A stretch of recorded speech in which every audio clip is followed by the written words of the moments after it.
Sharone, this is a difficult question, but I'm curious what you feel about this. As obviously Israel's response has been militarily overwhelming in Gaza. A lot of destruction, many homes wiped away, tens of thousands now of Palestinians have been killed, including thousands of children who obviously had nothing to do with any of this.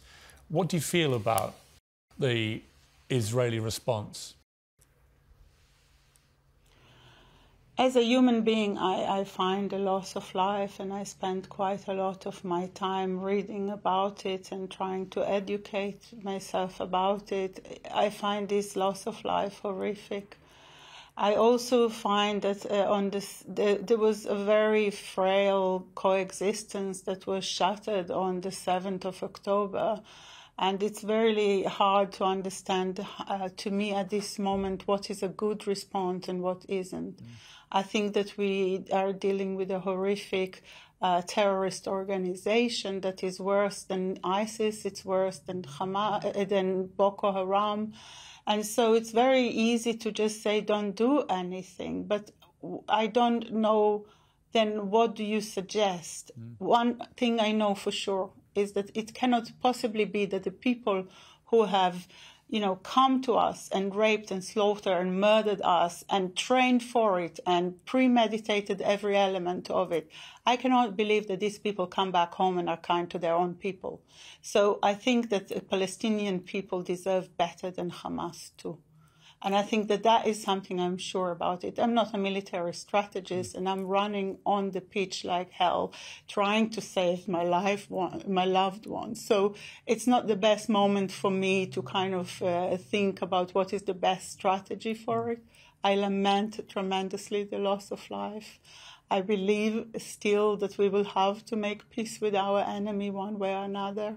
I believe that my people have endured such a horrific trauma that we cannot contain it. We cannot contain it. We cannot contain the mass rapes. We cannot contain the killing of babies, the tearing out of babies out of their mothers. We cannot contain it.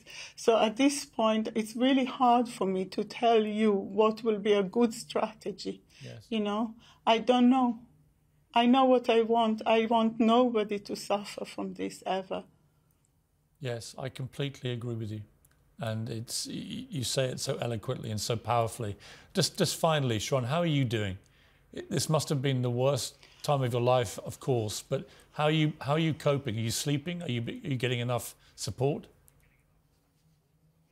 I feel very surrounded by love. I spend a lot of time with my mom. My mom, life has changed so much. We're just trying to relocate her and find our feet in my parents' house was the center of our world. All of us are all of a sudden on the world stage playing, to the audience. I don't know how to say it.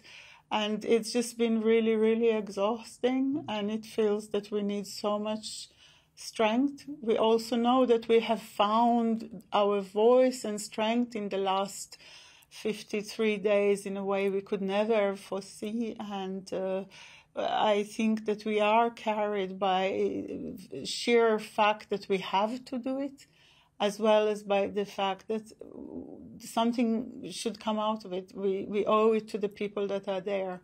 And I think the fight is working. This deal is the most important thing. We need to now continue it very, very, very, very carefully, make sure that it's not going to be stopped in the next 2 days, but that it continues to the full maximum. And then we have to press on all governments, on the Qatari, on the Egyptian, on NGOs that have failed us miserably on the 7th and since. On all these people, we have to press on them to continue to bring these people back home, and then we can start really thinking what has happened, what could be done differently, whether Israel later. Now it's just about returning these people home. They're in horrific condition. Their life might end very quickly for all sorts of various reasons. I call on everybody who can do anything to bring them back home, to end that stage, and then we can look for how to move on. Sharone, thank you so much for joining me. I wish you and your family all the best. I hope and pray your father is home with you soon. But I thank you for joining me, and I wish you and all the families of all these hostages who are living this unrelenting nightmare, I hope it is over soon for all of you. Thank you very much.